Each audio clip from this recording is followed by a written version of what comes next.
শিখিয়েছে বৈষম্যহীন সমাজ গড়া। জুলাই আমাদেরকে শিখিয়েছে কিভাবে বৈষম্যহীন সমাজ গড়ে দেশ জাতিকে নেতৃত্ব দেওয়া। শ্রদ্ধার সাথে স্মরণ করছি বহুদলীয় গণতন্ত্রের প্রবক্তা শহীদ রাষ্ট্রপতি জিয়াউর রহমান, যিনি ইসলাম বিশ্ববিদ্যালয়কে প্রতিষ্ঠিত করেছিলেন। তৎকালীন জমিয়তে তালাবায়ে আরাবিয়ার আন্দোলনকে তিনি বাস্তবে রূপ দিয়ে বাংলাদেশের স্বাধীন বাংলাদেশের পরবর্তী পাবলিক বিশ্ববিদ্যালয় ইসলামী বিশ্ববিদ্যালয় তিনি এই লক্ষ্য উদ্দেশ্যকে নিয়ে প্রতিষ্ঠিত করেছিলেন, যেখানে ইসলাম শিক্ষা এবং সাধারণ শিক্ষার সমন্বয় সাধনে একটি শিক্ষার্থী হবে দেশের উজ্জ্বল নক্ষত্র এবং তারা দেশ জাতির নেতৃত্ব দিবে। কিন্তু জুলাই থেকে আমরা শিক্ষা নিতে পারি নাই। ইসলামী বিশ্ববিদ্যালয় আমরা দেখে যাচ্ছি বারবার রক্তচ্যুত হচ্ছে। এই জুলাই আমাদেরকে শিক্ষা দিয়েছে, সেই জুলাই আমরা শিক্ষা নিতে পারি নাই।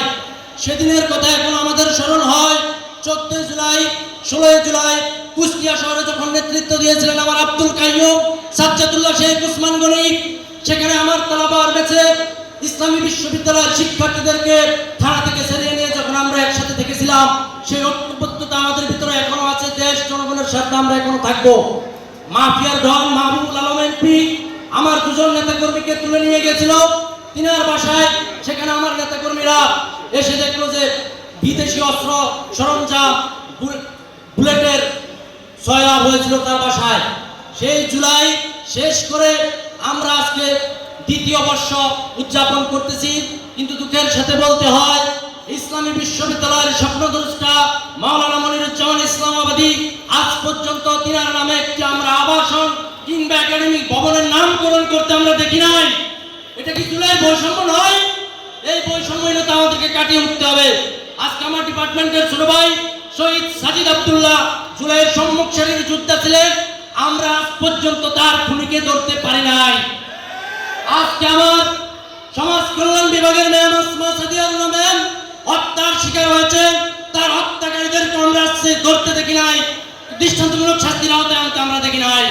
তাহলে ইসলামী বিশ্ববিদ্যালয়ের যে লক্ষ্য এবং উদ্দেশ্য, আরেকটি কথা বলে আমি শেষ করছি, ইসলামী বিশ্ববিদ্যালয়ের যে লক্ষ্য এবং উদ্দেশ্য শহীদ রাষ্ট্রপতি জিয়াউর রহমান যে আদর্শ ধারণ করে লালন করে প্রতিষ্ঠিত করেছেন, সেই লক্ষ্য উদ্দেশ্য সম্পর্কে অনেক শিক্ষক শিক্ষার্থীরা জানে না। আমি প্রশাসনের কাছে জোর অনুরোধ জানাবো, ইসলামী বিশ্ববিদ্যালয়ের লক্ষ্য উদ্দেশ্য নিয়ে আপনারা অনতিবিলম্বে একটি সেমিনারের আয়োজন করবেন। সেখানে প্রবীণ শিক্ষক যিনারা ইসলামী বিশ্ববিদ্যালয়ের আন্দোলনের সাথে ওতপ্রোতভাবে জড়িত ছিল, তিনাদেরকে এখানে বক্তব্য দেওয়ার সুযোগ করে দেবেন। তিনাদের মাধ্যমে পরবর্তী প্রজন্ম, আমরা শিক্ষক সকলে আমরা যেন আমাদের ইতিহাস জানতে পারি। আমি মনে করি ইসলামী বিশ্ববিদ্যালয় শহীদ রাষ্ট্রপতি জিয়াউর রহমান যেটা চেয়েছেন, এখন শিক্ষক শিক্ষার্থী তিনারা যদি ধারণ করতে না পারেন, তাহলে ইসলামী বিশ্ববিদ্যালয় তার মূল লক্ষ্যে পৌঁছাবে না। আমি মাননীয় ভাইস চ্যান্সেলর তিনি দায়িত্ব গ্রহণ করার পরে কেন্দ্রীয় মসজিদে একটি কথা বলেছেন, আমি আমার জায়গা থেকে ইসলামী বিশ্ববিদ্যালয়ের লক্ষ্য উদ্দেশ্য নিয়ে কাজ করব। তাকে আমি শ্রদ্ধা করি। বর্তমান প্রশাসনের প্রতি অনুরোধ রাখবো, তিনারা এটা নিয়ে কাজ করবেন।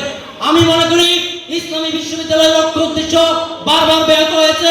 শহীদ জিয়ার লক্ষ্য উদ্দেশ্যের পরিপন্থী প্রশাসন এখানে এসেছেন।